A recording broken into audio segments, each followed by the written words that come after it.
আৰু guys good evening এটা খুবেই ভাল খবৰ লৈ আপোনালোকৰ মাজলৈ আহিছোঁ এই ভিডিঅ'টো লৈ। আৰু গাইজ ভিডিঅ'টোত যাতে কোনো ধৰণৰ আপোনালোকে বিতৰ্ক সৃষ্টি নকৰে। আৰু গাইজ আজিৰ পৰা প্ৰায় 5-6 দিনৰ আগত শিৱসাগৰত যিটো অনা অসমীয়াৰ আক্ৰমণ মানে সংঘটিত হোৱা দেখিবলৈ পোৱা গৈছিল, আৰু যিগৰাকী ৰাষ্ট্ৰীয় এগৰাকী খেলুৱৈৰ ওপৰত অনা অসমীয়াৰ যিটো আক্ৰমণ সংঘটিত হৈছিল, আৰু সেই আক্ৰমণৰ মানে প্ৰতি লক্ষ্য ৰাখি শিৱসাগৰৰ সমগ্ৰ 30টা দল সংগঠন সেই প্ৰতিবাদ কৰিবলৈ ওলাই আহিছিল।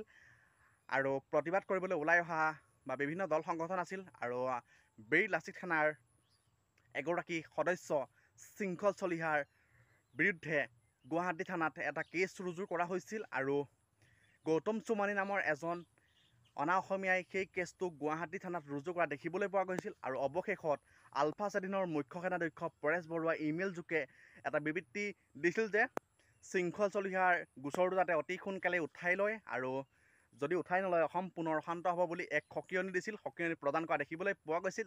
আৰু অৱশেষত শৃংখল চলিহাৰ কেছটো উঠাই লোৱা দেখিবলৈ পোৱা গ'ল। আৰু আমাৰ সমগ্ৰ অসমখনত অনা অসমীয়াৰ আক্ৰমণ, বিহাৰীৰ আক্ৰমণ, মাৰোৱাৰী সম্প্ৰদায়ৰ আক্ৰমণ, আমাৰ অসমীয়াৰ ওপৰত, অসমীয়া সমাজখনৰ ওপৰত, অসমীয়া সভ্যতা সংস্কৃতিৰ ওপৰত তেওঁলোকৰ বিভিন্ন আক্ৰমণ সংঘটিত হৈ আছে বা সংঘটিত হৈ থকা দেখিবলৈ পোৱা গৈছে আজিৰ সময়ত।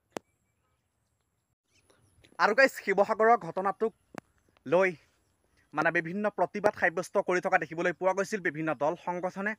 আৰু অৱশেষত মাৰোৱাৰী সম্প্ৰদায়ে শিৱসাগৰবাসী ৰাইজৰ ওচৰত তামোল পাণ বঁটা লৈ আঁঠু কাঢ়ি ক্ষমা খোজা দেখিবলৈ পোৱা গৈছিল। আৰু এনেকুৱা ধৰণৰ ঘটনাক ধিক্কাৰ জনাইছোঁ। এনেকুৱা ধৰণৰ ঘটনা আমাৰ সমগ্ৰ ৰাজ্যখনত যাতে দ্বিতীয়বাৰ সংঘটিত নহয়।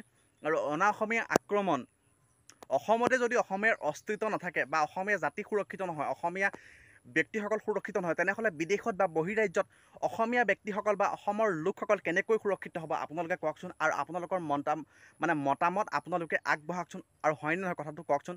এক চিন্তনীয় বিষয় হৈ পৰিছে যে সমগ্ৰ ৰাজ্যখনত বিহাৰীৰ আক্ৰমণ বা মাৰোৱাৰী সম্প্ৰদায়ৰ আক্ৰমণ, বিহাৰী গুণ্ডা বাহিনীৰ আক্ৰমণ সংঘটিত হৈ আছে, বা তেওঁলোকে ইমান আক্ৰমণ সংঘটিত কৰি আছে কিয়?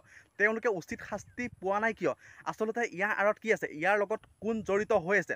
আচলতে এনেকুৱা ধৰণৰ যদি ঘটনা সংঘটিত হৈ থাকে সমগ্ৰ অসমখনত, তেনেহ'লে অসমৰ ৰাইজ, অসমৰ সভ্যতা, অসমৰ সংস্কৃতি, অসমৰ অসমখন কোনফালে গতি কৰিব আপোনালোকে কওকচোন। এবাৰ আপোনালোকে ভাবকচোন যে ৰাইজ বহি থকাৰ সময় হয় নেকি? আপোনালোকে ভাবকচোন যে এজনকৈ অসমীয়া যুৱকক, এজনীকৈ অসমীয়া যুৱতীক বা ধৰ্ষণ বা বলৎকাৰ, ৰেপ বা এনেকুৱা ধৰণৰ আক্ৰমণ কৰি এনেকুৱা ধৰণৰ ঘটনা সংঘটিত কৰি থাকিব অনা অসমীয়াই, আপোনালোকে মানি ল'বনে? আৰু এইটো বিষয় মানি লোৱা সম্ভৱ হয়নে আপোনালোকে বাৰু কওকচোন। আৰু গাইজ শিৱসাগৰত যি এগৰাকী ৰাষ্ট্ৰীয় খেলুৱৈৰ ওপৰত যি আক্ৰমণ সংঘটিত হৈছিল অনা অসমীয়াৰ, আৰু অৱশেষত ক্ষমা খোজা দেখিবলৈ পোৱা গ'ল মাৰোৱাৰী সম্প্ৰদায়ৰ বা মাৰোৱাৰী লোকসকলে ক্ষমা খুজিলে অৱশেষত। আৰু অসমৰ মাননীয় মুখ্যমন্ত্ৰী হিমন্ত বিশ্ব শৰ্মা ডাঙৰীয়াই শিৱসাগৰবাসী ৰাইজ, সমগ্ৰ শিৱসাগৰবাসী ৰাইজক ধন্যবাদ জ্ঞাপন কৰিছে। আৰু এই পদক্ষেপক আদৰণি জনোৱা দেখিবলৈ পোৱা গৈছে। আৰু যাতে অসমত যাতে এনেকুৱা ধৰণৰ ঘটনা যাতে পুনৰ সংঘটিত নহয়। আৰু অসমৰ মাননীয় মুখ্যমন্ত্ৰী হিমন্ত বিশ্ব শৰ্মা ডাঙৰীয়াই এটা মন্তব্য প্ৰকাশ কৰি দিছে যে ছোৱালীৰ ক্ষেত্ৰত এনে কাম কেতিয়াও সহ্য কৰা নহ'ব, আৰু এই কাৰ্য কেতিয়াও সংঘটিত কৰিবলৈ দিয়া নহ'ব, আৰু দোষীয়ে উচিত শাস্তি পাব বুলি অসমৰ মাননীয় মুখ্যমন্ত্ৰী হিমন্ত বিশ্ব শৰ্মা ডাঙৰীয়াই ঘোষণা কৰা দেখিবলৈ পোৱা গৈছে।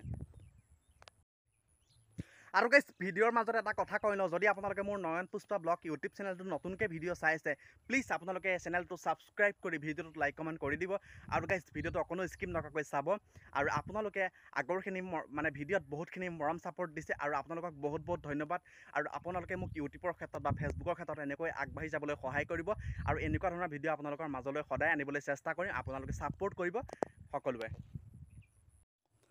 আৰু এটা কথা অসমৰ মাননীয় মুখ্যমন্ত্ৰী হিমন্ত বিশ্ব শৰ্মা ডাঙৰীয়াই কৈছে যে শিৱসাগৰত যিটো আক্ৰমণ সংঘটিত হৈ গ'ল অনা অসমীয়াৰ এগৰাকী ৰাষ্ট্ৰীয় খেলুৱৈৰ ওপৰত, আৰু যেনেকৈ 30টা দল সংগঠন প্ৰতিবাদ কৰিবলৈ ওলাই আহিছিল, আৰু তেনেকৈ যাতে অসমৰ বেলেগ ঠাইত যদি সংঘটিত হয়, আৰু এনে ঘটনা যদি ছোৱালীৰ ক্ষেত্ৰত হয়, কোনো কাৰণ সহ্য কৰা নহ'ব বুলি ঘোষণা কৰা হৈছে। আৰু যদি তেনেকুৱা ধৰণৰ ঘটনা বেলেগ জিলাত বা বেলেগ ঠাইত যদি সংঘটিত হয়, তেনেকৈ যাতে দল সংগঠন ওলাই আহে, আৰু দল সংগঠন ওলাই আহিছিল। আৰু মুখ্যমন্ত্ৰী হিমন্ত বিশ্ব শৰ্মা ডাঙৰীয়াক ধন্যবাদ জ্ঞাপন কৰিছে।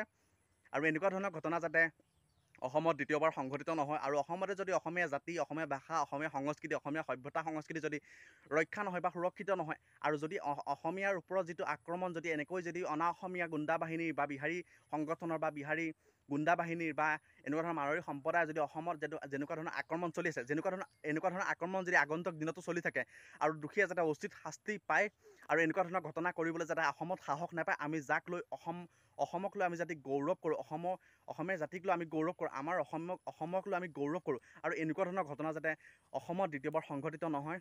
আৰু তো গাইছ ভিডিঅ'টো কেনে পালে কমেণ্ট কৰি জনাব। তো গাইছ আজিলৈ ভিডিঅ' মানে এটা নতুন ভিডিঅ' আহিছোঁ। টাটা বাই বাই, জয় অসম।